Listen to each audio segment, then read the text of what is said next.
Fear. Hi, everyone.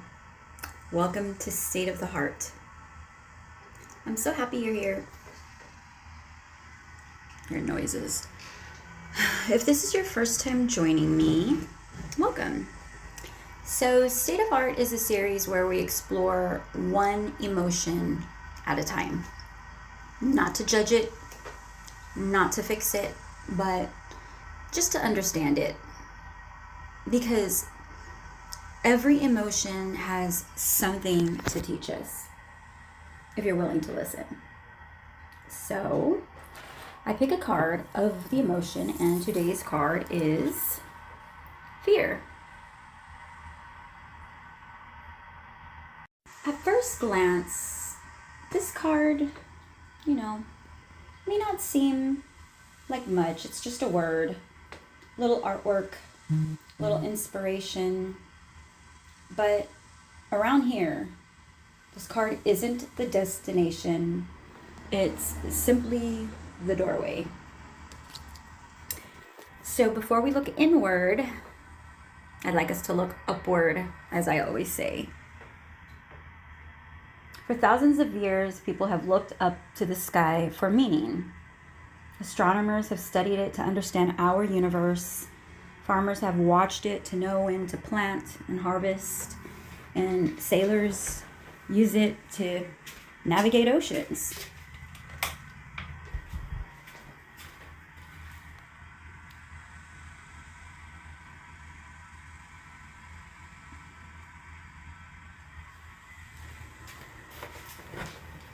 Poets have written about it, and people of faith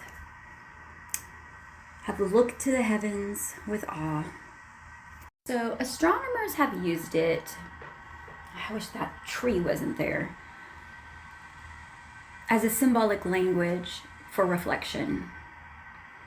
Whether astrology resonates with you or not, I don't look at the sky because I believe it controls us. I look at it because sometimes it helps us ask better questions about ourselves. I think of it like checking the weather before leaving the house. You look outside, decide whether you need your sunglasses or an umbrella. The sky doesn't force your day. It just kind of helps you prepare for it. Maybe your emotional lives can work the same way. So, today the sun is in Leo. Leo's been associated with courage, identity, creativity, and the heart. Isn't that interesting? Today, we're talking about fear. While the sun is traveling through the sign most often associated with courage, fear whispers, "Stay small." But Leo gently asks, "What if you allowed yourself to be seen?" Fear says, "What if I fail?" Leo responds, "What if I shine?" The moon is in Capricorn. Capricorn often asks us to look honestly at responsibility, discipline, and the foundations that we're building upon our lives. Fear doesn't always look like panic. Sometimes fear looks like procrastination, avoiding a difficult conversation, putting off therapy, not setting a boundary, staying somewhere that we've already outgrown. Sometimes the question isn't, what am I afraid of? Sometimes it's, what responsibility have I been avoiding because fear has been quietly sitting behind it? We also have a full moon coming up, the buck moon, sometimes it's called. I love that name. Every year, young bucks begin growing new antlers. At first, they're soft, tender, still developing. Strength doesn't appear overnight. it grows. So does courage. No one wakes up fearless. Courage grows each time we choose to face something we'd rather avoid. And then there's that Saturn in retrograde. Saturn has often been called the great teacher. Not because it punishes us, but because it asks us to mature, take responsibility, build a stronger foundation, or build stronger foundations. Retrograde invites us reflection, not to live in the past, but to learn from it. But today's question isn't, why am I afraid? Maybe it's, what has fear been trying to protect? Because those are two very different questions. Now, let's come back from the sky and into the heart. As I said, today's state of the heart is fear. Fear is such a small word for something that completely changed the course of a person's life. When most people hear fear, maybe they picture like a haunted house, a roller coaster, spiders, snakes, clowns, or, things that go bump in the night. And yeah, those are fears. But today, I'm not talking about those kind of fears. I'm talking about the fears that we carry inside us. The ones that no one else sees. The fear of not being enough. The fear of failing. The fear of rejection. The fear of being abandoned. The fear of speaking up. The fear of disappointing someone. Or the fear of never loving again after you've been hurt. The fear of trusting. The fear of losing someone that you can't imagine living without. The fear of becoming the very thing that you promised yourself you'd never become.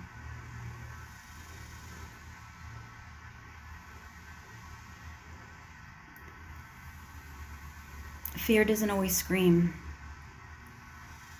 And sometimes it whispers. It whispers, hey, don't say anything. Don't try. Don't trust them. Stay where it's safe. Don't let anyone get too close. Don't dream too big. If you don't expect much, then you can't be disappointed.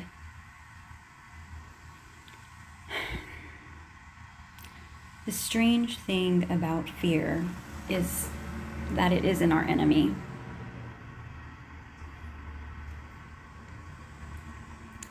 Fear is actually one of the oldest survival tools that we have. I mean, if a child reaches toward a hot stove, fear pulls their hand away. If a car runs a red light, fear makes a slam on the brakes. If someone dangerous, someone dangerous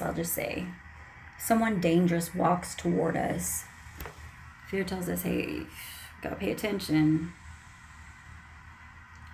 Fear has saved countless lives. The problem isn't that we have fear. The problem begins when fear never realizes the danger has passed. When yesterday's pain becomes today's reality.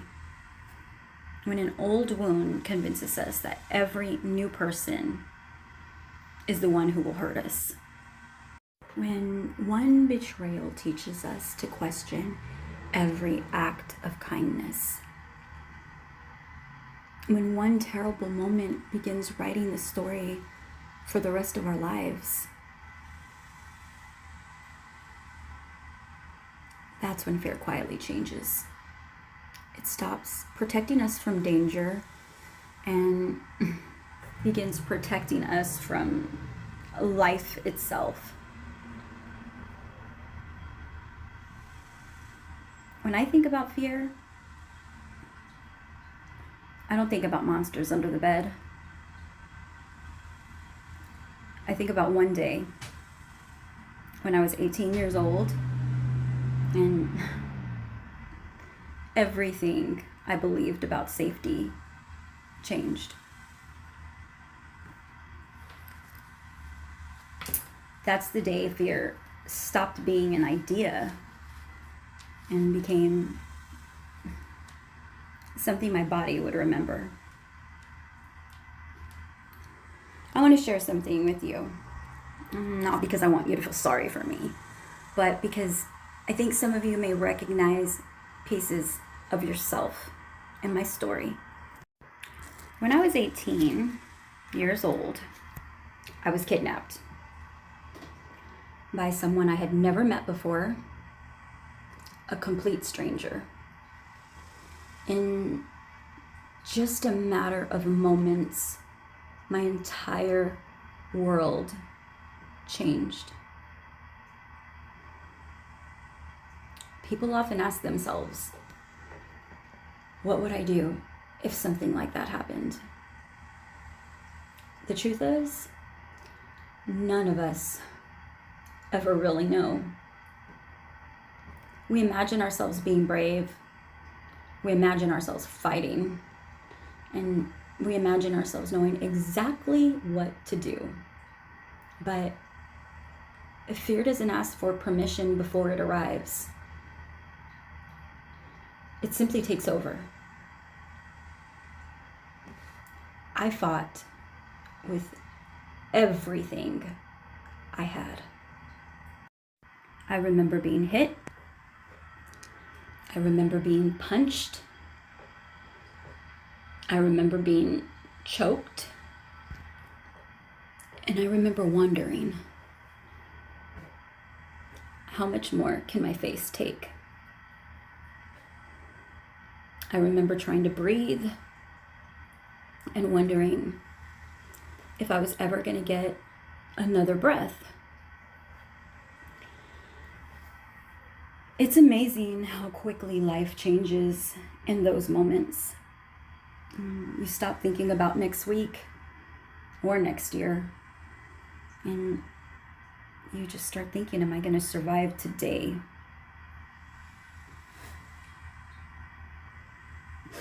Thoughts begin racing through your mind. Am I ever going to see my family again? Do they know how much I love them? What were the last words I said to them? Will someone find me? Or will I simply disappear? And those thoughts don't happen because you're giving up. They happen because your brain is trying to understand the unimaginable. Something else happened that day, something I didn't realize until years later. My body realized I wasn't strong enough. Not because I wasn't fighting, because I already had given everything that I had. There comes a point where your muscles become exhausted. Your body becomes heavy, not because you've chosen to quit, but because you've spent every ounce of your strength trying to survive. And then everything became very quiet. not around me, inside me. It was as if my mind suddenly stopped panicking, searching for one opportunity, one mistake, one opening, anything that might keep me alive. That's when I realized something that I will never forget. Survival doesn't look like fighting harder. Sometimes survival becomes strategy. I knew I couldn't overpower him, so I had to outthink him.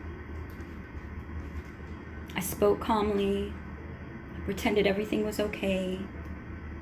I said what I thought I needed to say to keep him from becoming more violent. That wasn't consent. That was survival. Eventually, I convinced him to let me just step outside, use the bathroom, and the truck door opened. I didn't know where I was, but I ran. I ran as fast as I could. I started knocking on apartment doors, hoping someone would answer, and someone did. One of the doors was open. That moment changed everything. It was a family sitting down having dinner that I ran into. That's the moment that gave me my life back. So yeah, I'm here today because one door opened for me, and in the middle of unimaginable fear, there was still a tiny part of me that refused to stop looking for hope. For a long time, I thought surviving was the end of the story. I would eventually learn it was only the beginning. Because even after my body escaped, my nervous system did not know that danger was over. And that's kind of like what I'd like to talk about next.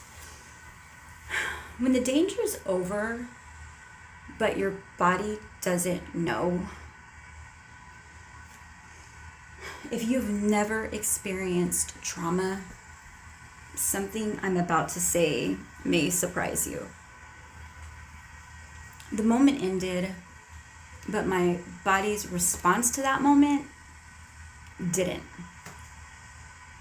People often think that healing begins the moment we're safe.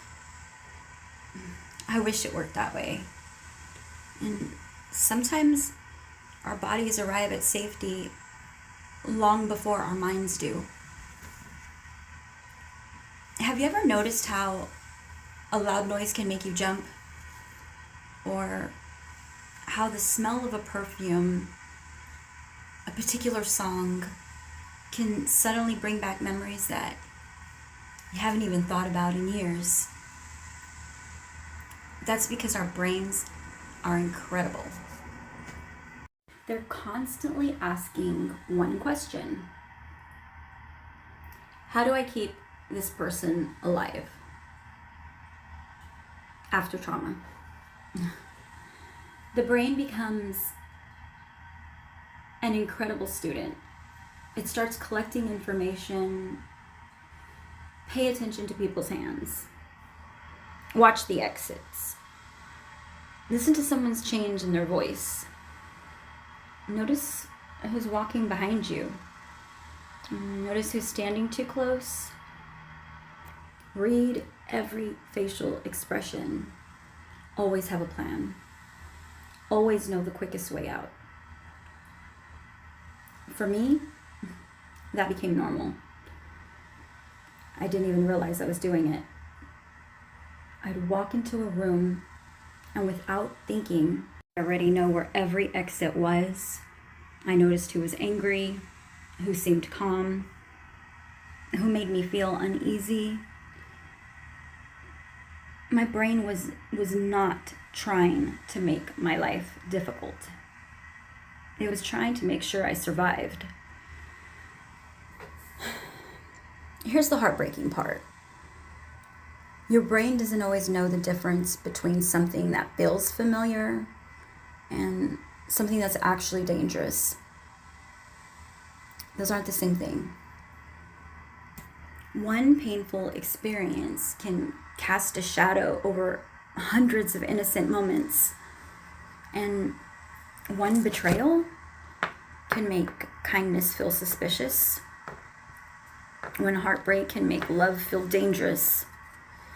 And one frightening experience can convince your nervous system that nowhere is truly safe. Fear begins painting with a brush that's much bigger than the original event. I realized something years later that changed the way I looked at myself. I wasn't broken. I was adapted. My mind had learned how to survive the world it experienced. The problem was, I was still using survival rules in places where I was finally safe. And maybe you've experienced that too. Maybe your story isn't kidnapping. Maybe it was childhood. Maybe it was an abusive relationship. Maybe it was being bullied. Maybe it was losing someone you loved. Maybe it was betrayal. It was years of never feeling like you were ever enough. Trauma doesn't compare itself. Pain doesn't keep score. Your nervous system only knows one thing. Something hurt us. And from that moment on, it begins trying to make sure that it never happens again. Healing is gently teaching your nervous system, thank you for protecting me.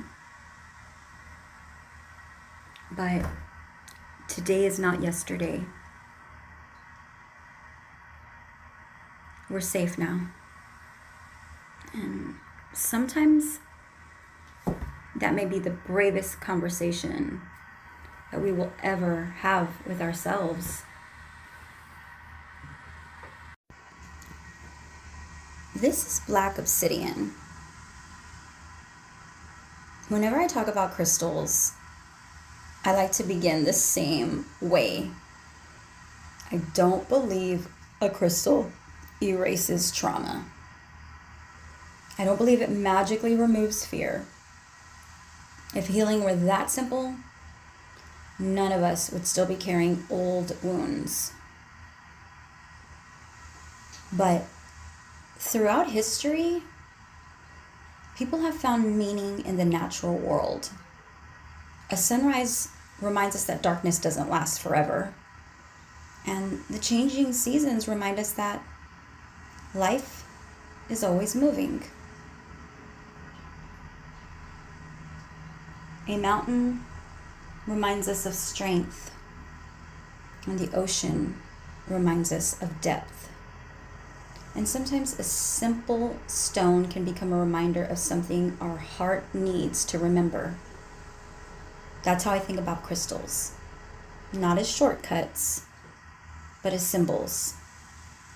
So today's stone is black obsidian. Black obsidian! Isn't it beautiful? It's dark, smooth, almost like polished glass. And that's exactly what it is. Black obsidian is actually a crystal in the traditional sense. It's volcanic glass. So it's not really a crystal in the traditional sense. It was born with molten lava. cooled so quickly that it never had time to become a crystal. Think about that for a moment. This beautiful stone was born from fire. I can't help but wonder if that's one of the reasons so many people are drawn to it. Because people can be like that too. Some of us have survived fires that no one else ever saw. Maybe some of those fires happened in childhood. Some happened in relationships. Some happened because of illness, grief, betrayal, violence, or loss. People may only see who we are today. They don't always see the fire that shaped us. When I hold black obsidian, I'm reminded that surviving something painful doesn't mean we're ruined. Sometimes what we've survived becomes part of our story without becoming our identity. There's a difference. For centuries, many cultures have associated black obsidian with protection and grounding. Whether you see that as a spiritual symbolism or historical tradition, or simply a meaningful reminder, I think the question it asks is beautiful. Not am I fearless, but what helps me feel safe? Think about that for a moment. What actually helps you feel safe? Is it prayer, a trusted friend, a therapist, your family, a quiet walk, music,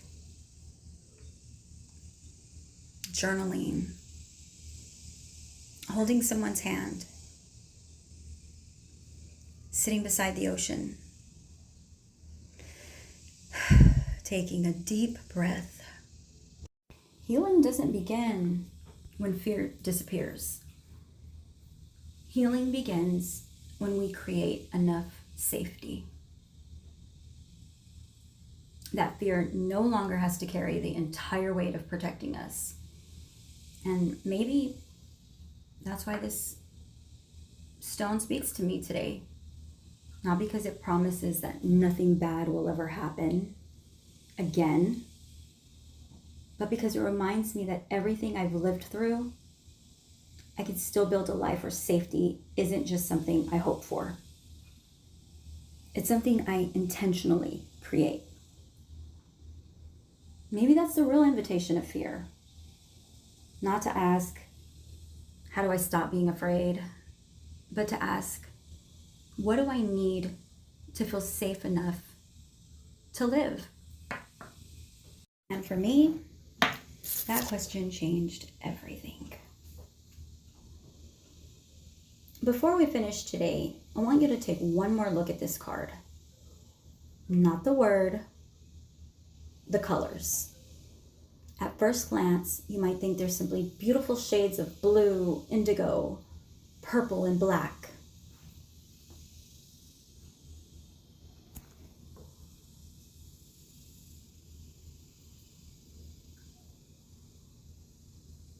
But color has always carried meaning. Artists know that. Psychologists know that. Nature knows that. Even our bodies respond to color. Let's start with the black.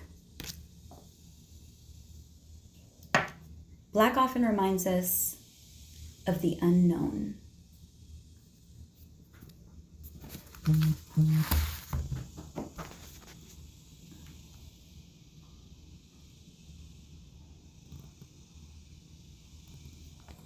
That place where we can't yet see what's in front of us. fear lives there. Not because darkness is evil, but because uncertainty can feel frightening. It's hard to feel confident when we can't see what's ahead. When I look at the black on this card,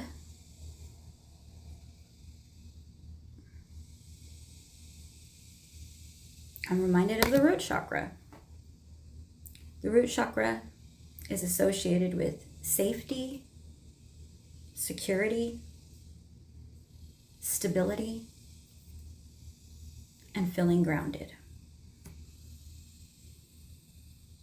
Whether you see chakras as spiritual, symbolic, or simply another way of reflecting on the human experience, I think the question it asks is beautiful.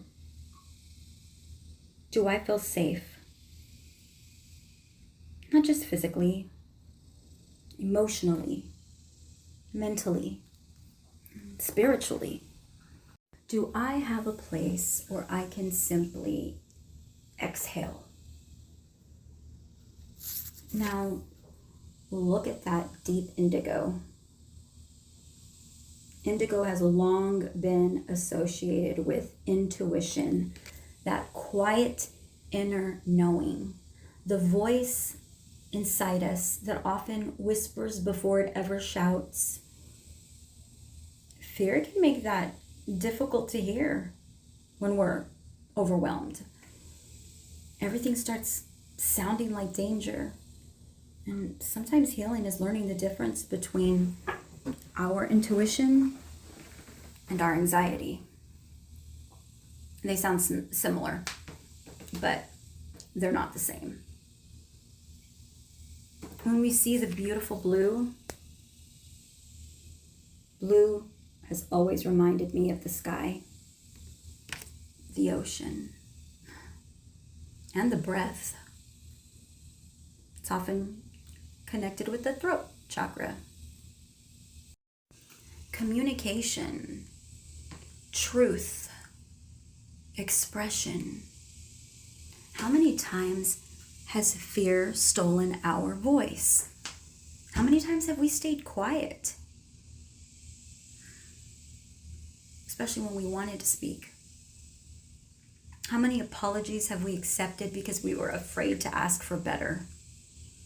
How many dreams stayed inside us because fear convinced us someone would laugh?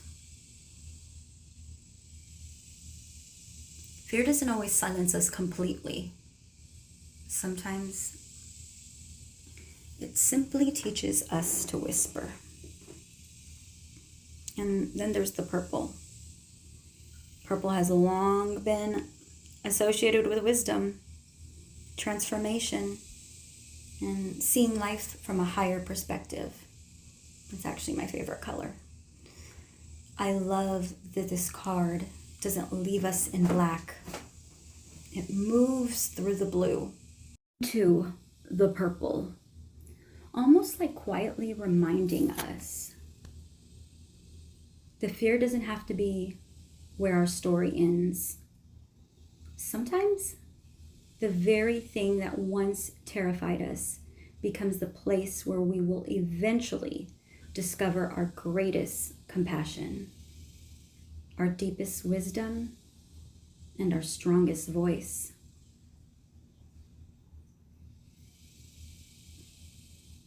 When I look at this card now, I don't just see fear. I see a journey from feeling unsafe to becoming grounded, from losing our voice to speaking our truth, from surviving to truly living. And maybe that's what healing has been all along. Not becoming someone new, but slowly finding our way back to who we were before fear convinced us we had to hide. So before we end today, I want to leave you with one question. Not one for me to answer. One for you to carry with you. When your life, I guess where in your life has fear been trying to protect you? And where might it now be asking permission to finally let go?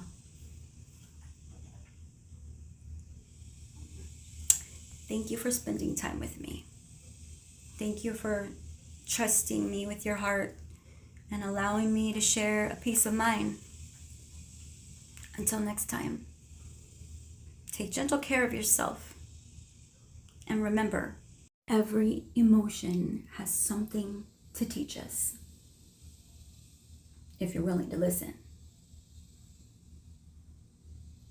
I'll see you in our next State of the Heart. Bye, guys.